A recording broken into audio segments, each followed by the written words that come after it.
Now, let's focus on the Packers offense. Okay. Before we pivot to a little bit more on the Raiders defense. All right, whatever Here's you Matt want. LaFleur, head coach of the team. Matt LaFleur, he's got a different demeanor this year, I've noticed, on the sideline than we've ever seen. When Aaron Rodgers is your quarterback, it's very easy to project cool and calm.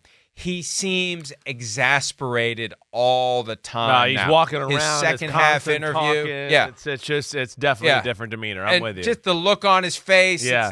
It's like what George Costanza learned, that if you act irritated all the time at work, they'll think you're working hard.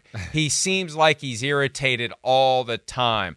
And there was the interview with Kaylee Hartung at halftime of the Lions game where it was a Matt LaFleur I'd never heard before. He was mad that his guys came out and got their asses kicked in the first half by the Lions, and he kind of willed them toward a more interesting game, but they still lost handily. He doesn't have Aaron Rodgers, and he's feeling it a little bit. Here he is from after the game on the state of the Green Bay offense right now.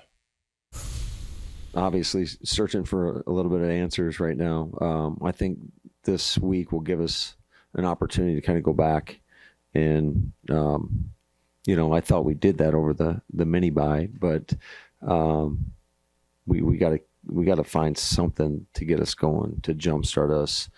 I think, just reflecting how the game kind of laid out, probably needed to stick with the run a little bit more. In the second half, we got under center for predominantly the majority of the second half, and I thought that really helped us.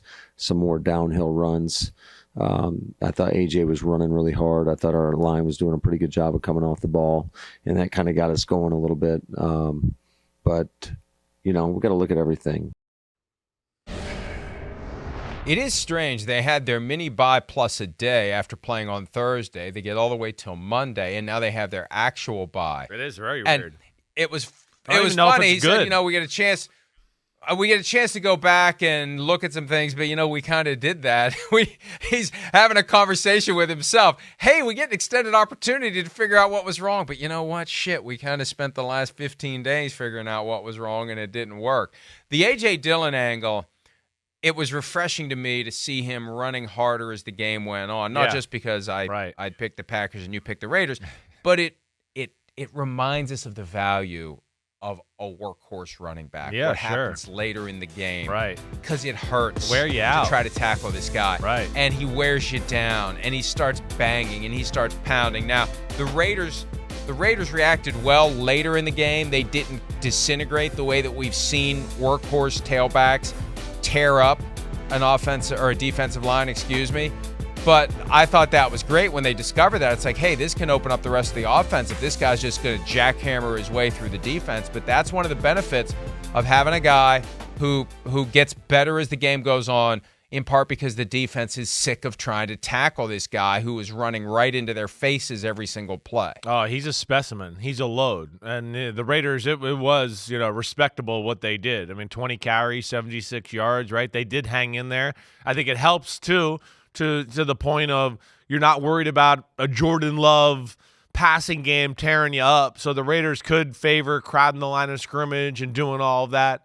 I do love the underneath the center downhill aspect of what we're seeing there, right? I mean, we see the 49ers do that a lot. It's good. It's great for a running back. Big physical running backs. Now they get to come downhill instead of being in the shotgun where we saw Derrick Henry not get a fourth down late in the Colts game, right? They did a shotgun run, and, hey, his first 2 or 3 steps are sideways before he can go downhill. That doesn't make sense for big running backs like that. So I think they're onto something there.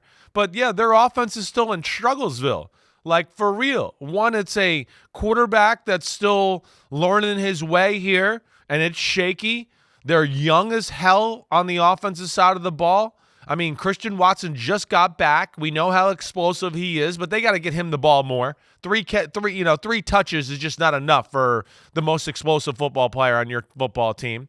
Romeo Doubs, he doesn't really touch the ball. We got a rookie tight end in Musgrave. There's no Aaron Jones, and that's really the killer for this offense because Aaron Jones, of course, is another explosive playmaker and the guy that they formulate a bunch of short passes for Jordan Love to hit. And that can be almost like a de facto running game too, to go, hey, creep up, and now we got some other shots to hit the ball down the field, right? So they're missing that. And then we know their O-line has been a little banged up and not perfect there either. So there's a lot of issues there. It starts with the quarterback.